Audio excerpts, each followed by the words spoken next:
Movie की शुरुआत में हम देखते हैं कि एक आदमी जिसका नाम चिरो है वो ब्यूनोस एयर्स के आसपास घूम रहा है, जो कि एक चोर भी है। जब उसकी नजर एक कार पर जाती है जो उसकी पसंद की है तो वो उसको खोलकर उसके अंदर चला जाता है और कार का रेडियो चोरी कर लेता है। यहाँ उसको रेवन के सनग्लासेस भी मिलते हैं और उसको पॉकेट में डाल देता है। फाइनली उसको ये फील होता है कि अब उसका काम खत्म हो गया है और इसीलिए वो कार से बाहर जाने लगता है, लेकिन कार का दरवाजा नहीं खुलता और वो बाकी 3 दरवाजे खोलने की कोशिश करता है, लेकिन वो भी नहीं खुलते।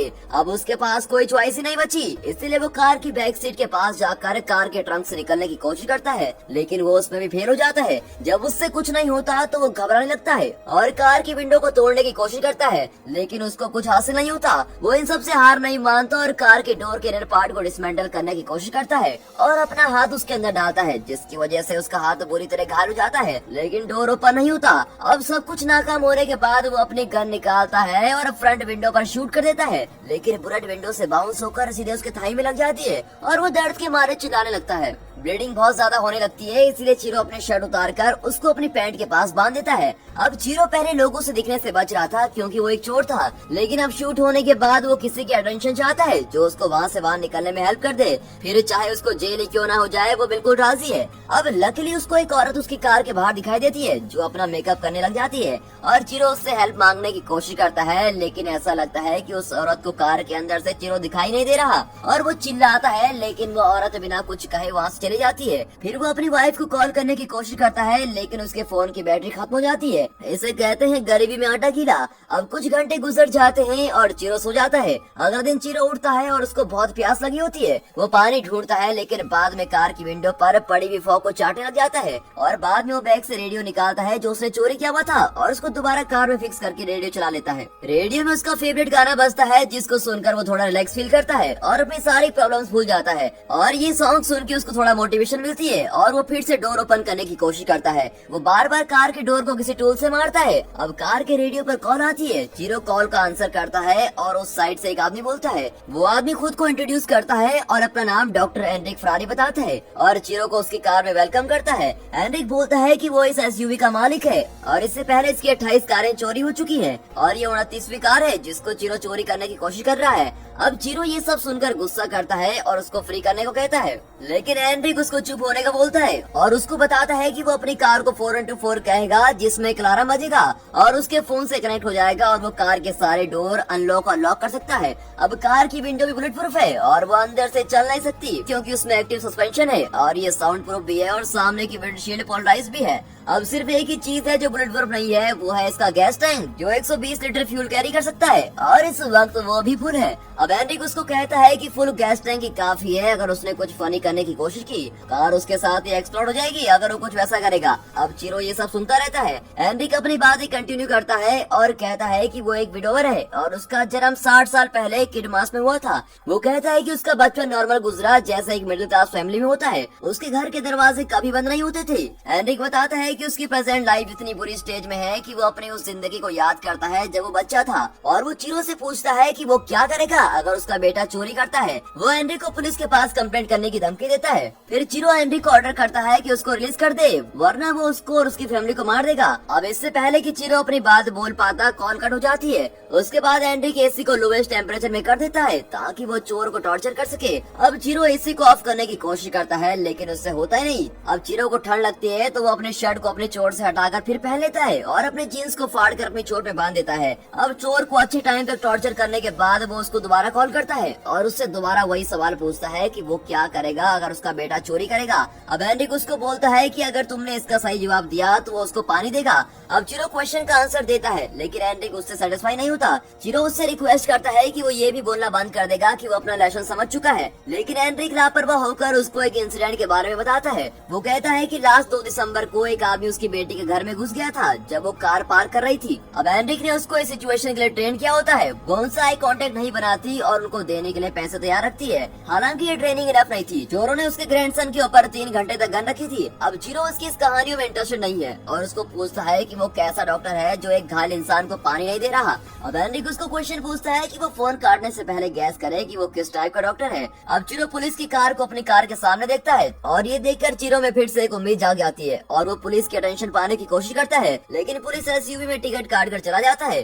और कुछ घंटों के बाद एंड्रिक फिर से कॉल करता है और पाने के बदले में उसका पुराना नाम और आईडी पूछता है। अब चिरो की कंपाइल करने के बाद एंड्रिक उसको पानी के लिए गाइड करता है, जो वॉशर होज में पीछे रखा है। अब पानी का रंग हल्का नीला है, लेकिन प्यासा चिरो लापरवाह होकर इसको पी जाता है और एक चैन की सांस लेता है। हालांकि चिरो अभी तक भूखा है। वो एक कीड़े को खाने की सोचता है जो कार में चल रहा है। अब इसके बाद चिरो अपनी चोट देखता है जो येलो कलर की हो गई है और उसको थोड़ा फीवर भी आने लगता है। एंड्रिक उसको थोड़ी सी ब्रेक देता है और एसी ऑन कर देता है ताकि वो शांत हो सके और बता सके कि वो बीमार है। एंड्रिक को कैंसर होता है और डॉक्टर्स ने उसको कहा है कि उसके पास 1 साल ही है जीने के लिए। एंड्रिक लगातार चिरो को टॉर्चर करता रहता है। चिरो अपने कपड़े उतार देता है और देखता है कि उसकी बॉडी येलो पड़ गई है। थोड़ी देर बाद चिरो कार मैनुअल देखता है ताकि उसको कहीं से निकलने का रास्ता मिले, लेकिन वो उसके पेजेस खाने लग जाता है। अब चिरो अपने लोएस्ट पॉइंट पे है और वो एक कंटेनर में टॉयलेट करता है और अपनी प्यास बुझाने के लिए उसी को पी लेता है। अचानक से चिरो के लिए चीजें बदलने लग जाती हैं जब एक चोर एसयूवी के अंदर घुसने की कोशिश करता है, लेकिन आसपास के लोग उसको पकड़ लेते हैं और मारने लगते हैं और उसको पुलिस को दे देते हैं। अब जैसे ही रात होती है तो उसकी प्यास और भूख और बढ़ जाती है।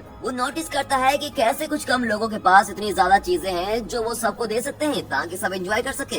और वो कहता है कि पूरी दुनिया गरीब लोगों से भरी पड़ी है जिन पर लॉज लगाए जाते हैं जो अमीर लोगों ने बनाए हैं, जो अमीर लोग फॉलो नहीं करते। वो ये भी बताता है कि वो चोर क्यों बन गया, जैसे उसके फादर और ग्रैंडफादर थे। अब एक दिन एंड्रिक उसको दोबारा कॉल करता है और उसके लिए न्यूज़पेपर पढ़ता है और उसको कहता है कि वो आज अच्छे मूड में है, इसीलिए वो उसको हिडन चॉकलेट के बारे में बताना चाहेगा जो ब्रेक्स के पीछे रखी हुई है। पूरा दिन रेस्ट करके और लोगों को देखते हुए निकलने के बाद वो फिर से डोर पर स्ट्राइक करता है और उसको ओपन करने की कोशिश करता है जिससे डोर का मेटल पार्ट निकल जाए। वो किसी तरह कार के डोर में एक होल कर देता है और उस छोटे से होल से चिल्लाने की कोशिश करता है ताकि लोगों की अटेंशन पा सके, लेकिन कुछ भी नहीं होता। एंड्रिक उसको फिर से कॉल करता है और उसको बताता है कि उसने उसकी फैमिली से कांटेक्ट किया है। अपनी फैमिली के बारे में सुनते ही वो रोने लग जाता है और एंड्रिक को धमकाता है कि अगर उसने उसकी फैमिली को हर्ट करने की कोशिश की तो बिल्कुल भी अच्छा नहीं होगा। वो उससे पूछता है कि उसने ऐसा क्या किया जिसकी वजह से वो सब कुछ उसके साथ कर रहा है। हालांकि एंड्रिक रुकता नहीं और उसका क्रिमिनल रिकॉर्ड रख देता है। वो उसको बताता है कि उसने एक आदमी को मारा है, लेकिन वो मना कर देता है।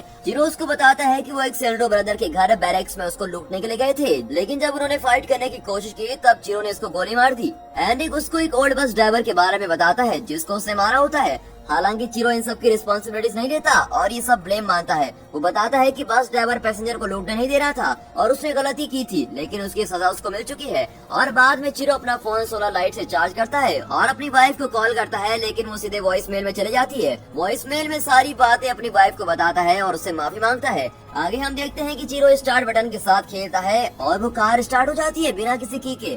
उसको कुछ टाइम पास करने के बाद वो सीट बेल्ट लगाता है और कार को रिवर्स में डालता है। अब गियर रिवर्स मोड में ही अटक जाता है और वो कार की स्पीड बढ़ाता है और लोगों की अटेंशन पाने के लिए वो कार को पोल से टकरा देता है। लकीली एयरबैग्स एक्टिव हो जाते हैं और उसको कोई हार्म नहीं होता। अब चिरो फाइनली वो कार विंडो को किक करता है और वहाँ से निकल जाता है और वो बहुत पेन में होता है, लेकिन वो फिर भी पास के एक गैस स्टेशन में खाने की दुकान पर पहुँच जाता है। यहाँ वो खुद के लिए खाना अरेंज करता है और वो हर बाइट को बड़ी खुशी से खा रहा होता है। वैसे ही वहाँ पर मैनेजर आता है और उसको खाने के लिए पे करने को बोलता है और यहाँ से जल्दी जाने को बोलता है, लेकिन इससे चिरो को गुस्सा आ जाता है और वो मैनेजर को गोली मार देता है। चिरो अपनी नींद से उठता है और रियलाइज करता है कि वो एक सपना था और वो अभी भी कार में फंसा हुआ है। अब एंड्रिक उसको फिर से कॉल करता है और चिरो उसको सुसाइड करने की धमकी देता है। अब निराश चिरो अपनी गन निकालता है और अपने मुंह में रखकर ट्रिगर दबाने वाला होता है। फिर उसको पता लगता है कि गन तो खाली है। अब एंड्रिक उस पर हंसता है और उसको कार के सामने देखने के लिए कहता है। फाइनली वो उसके सामने आ जाता है। फिर एंड्रिक कार के अंदर आता है और चिरो काफी कमजोर हो गया है जिसकी वजह से वो कोई भी रिएक्ट नहीं कर पाता। एंड्रिक उसकी चोट देखता है और एक वर्क कॉल से डिस्ट्रैक्ट हो जाता है जबकि चिरो सोने लग जाता है। वैसे ही बाद में वो खतरनाक एंड्रिक को शूट करने की कोशिश करता है और गाड़ी से बाहर निकल जाता है। वो फाइनली बाहर आता है और एयर में गन शॉट करता है ताकि कोई उसकी हेल्प करने के लिए आ जाए। हालांकि एंड्रिक फिट से उठता है और उसको कार के अंदर लाने की कोशिश करता है। अब एक पुलिस विमेन वहाँ आती है और एंड्रिक को गन डाउन करने के लिए कहती है। अब 2 घंटे बीत जाते हैं और वहाँ लोग, मीडिया और पुलिस वाले सारे आ जाते हैं, लेकिन एंड्रिक चिरो को नहीं छोड़ता। वो कहता है ये चोर है और सब कुछ करने के बाद पुलिस रिटायर्ड जूलियो एमार्डो को बुलाते हैं और वो एंड्रिक से पूछता है कि वो क्या चाहता है। एंड्रिक बताता है कि बहुत सारी प्रॉब्लम्स हैं जो वो डेली लाइफ में फेस करते हैं जिसके लिए गवर्नमेंट कुछ नहीं कर पा रही है। अब एंड्रिक बताता है कि अपने ऑफिस में जाते वक्त उसे 2000 डॉग की पॉप्स को अवॉइड करना पड़ता है जो स्ट्रीट में है, क्योंकि डॉग ओनर कभी उसको साफ नहीं करते। कुछ लोग उसके साथ सहमत होते हैं और उसके लिए चीयर करते हैं और कुछ नहीं। अब जूलियो हार नहीं मानता और एंड्रिक से लगातार लगातार बात करता रहता है और उसको चीरियो को फ्री करने के लिए कन्विंस करता है। चीरियो को पुलिस अरेस्ट कर लेती है और एंडी को सरेंडर करने के लिए कहती है, लेकिन वो अपनी कार में जाता है और कार के ऊपर टाइमर लगा देता है। अब जूली को पता चल जाता है कि ये एक बॉम्ब है और सबको पीछे हटने को कहता है और एसयूवी एंडी के साथ ब्लास्ट हो जाती है। हम देखते हैं कि बेकसूर एंडी बिना किसी गलती के मर जाता है, जबकि गुनहगार चीरो को कुछ नहीं होता। और दोस्तों, आपको ये मूवी देखकर कैसा लगा?